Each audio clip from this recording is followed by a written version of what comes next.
Man shallal ghadha fi jama'atin. Siapa saja yang melakukan sholat subuh secara berjamaah, thumma qa'ada yadhkurullah hatta tatlu'asy syamsa, sampai kemudian mereka duduk berzikir kepada Allah Subhanahu wa taala, mengingat Allah Subhanahu wa taala sampai terbitnya matahari. لبيك اللهم لبيك لبيك لا شريك لك لبيك إن الحمد والنعمة لك والملك لا شريك لك لبيك اللهم لبيك لبيك لا warahmatullahi wabarakatuh. Asbahna wa asbahal mulka lillah walhamdulillah wala hawla wala quwwata illa billahil aliyyil azim.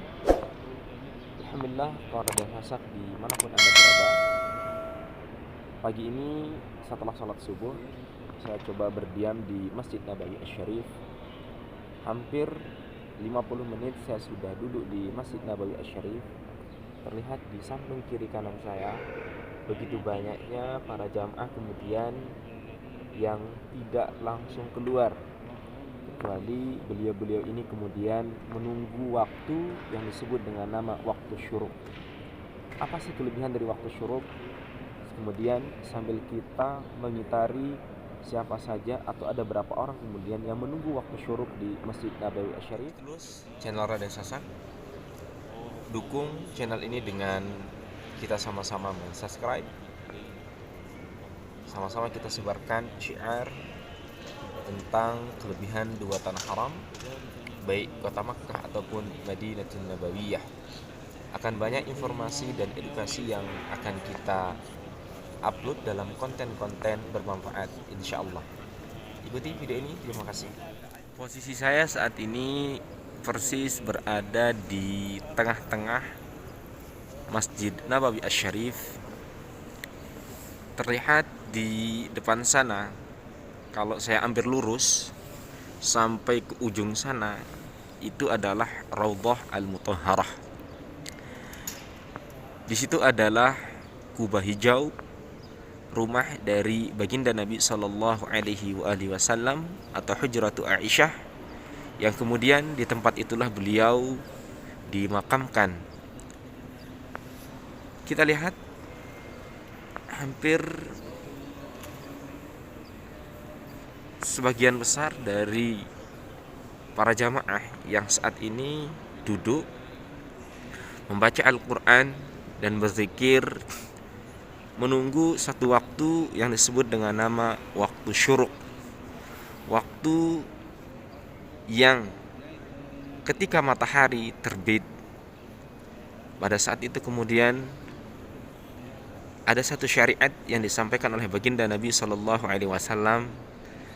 Syariat ini memiliki kelebihan yang sangat luar biasa.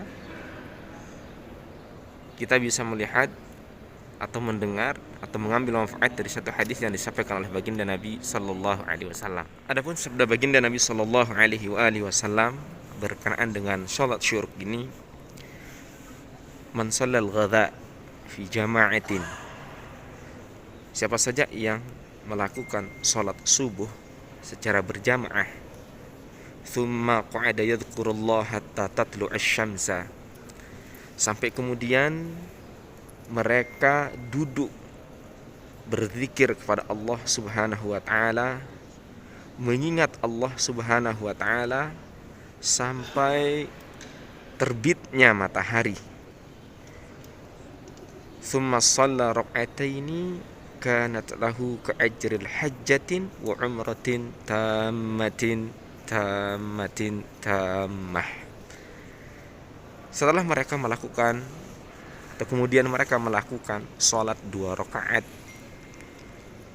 maka sama pahalanya dengan mereka mengerjakan ibadah haji yang sempurna, ibadah umrah yang sempurna, kata baginda Nabi Sallallahu Alaihi Wasallam. Jadi yang kita lihat, kawan Raden Sasak dimanapun anda berada, Dan ini adalah merupakan edukasi dan informasi yang baik kepada kita, agar kemudian kiranya satu saat kita sholat subuh di tempat kita, maka jangan kemudian bergegas-gegas untuk keluar dari masjid. Begitu selesai sholat subuh, kita berzikir kepada Allah, kita membaca Quran, tentu pahalanya sebagai apa yang dijanjikan oleh baginda Nabi SAW tadi, yaitu pahala haji dan umrah yang sempurna dan yang sempurna, kata baginda Nabi SAW. Hadis ini sahih, dan hadis ini kadang tidak banyak orang yang amalkan. Jadi alhamdulillah, saat ini jam menunjukkan pukul 7:21. Waktu syuruk di Madinatul Nabawiyah itu pukul 7:17. Artinya semenjak 3 menit tadi, para jamaah khususnya yang ada di dalam Masjid Nabawi ini sudah mulai bergegas keluar dan melaksanakan sholat syuruk. Adapun kita di Indonesia, jadi waktu syuruk ini bisa saja terhitung sekitar 10-15 menit setelah terbitnya matahari. Karena sebagaimana kita ketahui, tidak ada sholat yang dilakukan atau tidak ada sholat sunnah yang dikerjakan kecuali sholat sunnah mustahab untuk waktunya, seperti sholat mayit, tahiyatul masjid. Itu sholat itu kemudian menjadi haram setelah sholat subuh. Maka baru dibenarkan lagi sholat sunnah atau sholat sunnah yang mengawali waktu setelah terbitnya matahari adalah sholat syuruk. Baru kemudian setelah itu kita sholat duha. Alhamdulillah, adalah satu ilmu atau tambahan informasi yang kita dapat pada pagi hari ini di kota berkah Madinatul Nabawiyah, yaitu kita akan sama-sama menghidupkan sholat sunnah syuruk insyaallah. Berada, itulah yang bisa kita sampaikan setelah kita menunggu waktu sholat syuruk di Masjid Nabawi Asy-Syarif. Semoga amalan ini akan sama-sama kita lakukan, sama-sama kita kerjakan, dan sama-sama kita hidupkan sunnah nabawiyah yang alhamdulillah orang sudah mulai saat ini banyak mengerjakan sunat syuruk ini. Adapun yang terlihat di samping kiri kanan kita, mungkin sebagian ada orang yang masuk ke dalam masjid dan sebagian lagi ada yang keluar. Yang keluar adalah mereka yang menyelesaikan sholat syuruk, dan yang masuk adalah mereka yang hendak sholat duha. Ikuti terus channel Raden Sasak. Semoga kita mendapatkan informasi dan edukasi, dan semoga bermanfaat untuk kita semua. Wassalamualaikum warahmatullahi wabarakatuh.